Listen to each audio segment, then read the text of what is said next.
Rob Pelinka dapat na daw gumawa ng move bago ang trade deadline or bumitaw na lang ito sa pwesto ayon sa isang NBA analyst. Pero bago yan, balikan muna natin ang naging laro kanina kung saan tinalo ng Boston Celtics ang Minnesota Timberwolves sa score na 107-105.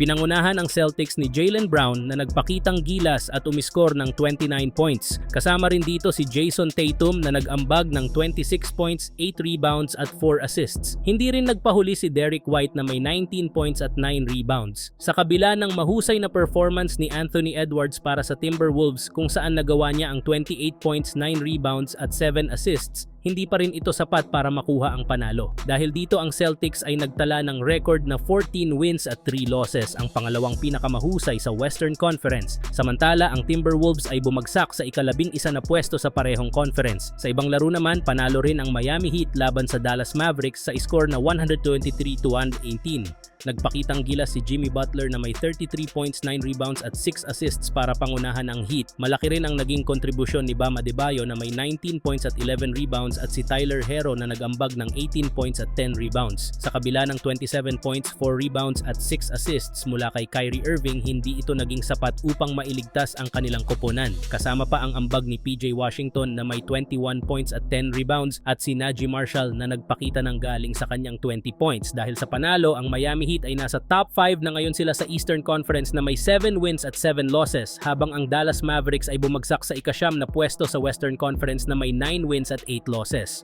Samantala sa pagkatalo ng Los Angeles Lakers sa Denver Nuggets, maraming fans at analysts ang nakapansin ng malaking problema sa kanilang lineup. Kitang-kita sa laro kahapon kung paano pinahirapan ni Nikola Jokic ang depensa ng Lakers sa ilalim ng paint. Hindi lamang sa depensa naging problema ang Lakers dahil pati ang kanilang opensa ay tila napigil din ni Jokic. Isa sa mga pinupuntirya ng kritisismo ay si Anthony Davis na nagtala lamang ng 14 points sa buong laro. Maraming nagsasabi na tila natatakot si Davis kay Jokic dahil hindi man lang siya nagdomina sa loob ng paint, isang bagay na inaasahan mula sa isang player na kasing taas ng kalibre niya. Dahil dito, maraming eksperto ang naniniwala na oras na para gumawa ng hakbang si Rob Pelinka, ang general manager ng Lakers, upang makakuha ng isang big man na kayang bumantay kay Jokic. Ayon sa kanila, may mga veteranong big man sa free agency tulad nina Dwight Howard at JaVale McGee na nagpapakita pa rin ng interes na maglaro para sa Lakers. Ang kanilang karanasan at depensa ay maaaring makatulong upang solusyonan ang kakulangan ng Lakers sa ilalim. May ilan ding eksperto na nananawagan na pagretirohin si Pelinka dahil tila wala siyang ginagawa upang ayusin ang malinaw na kahinaan ng team. Matagal na raw na issue ang kakulangan ng isang legit big man,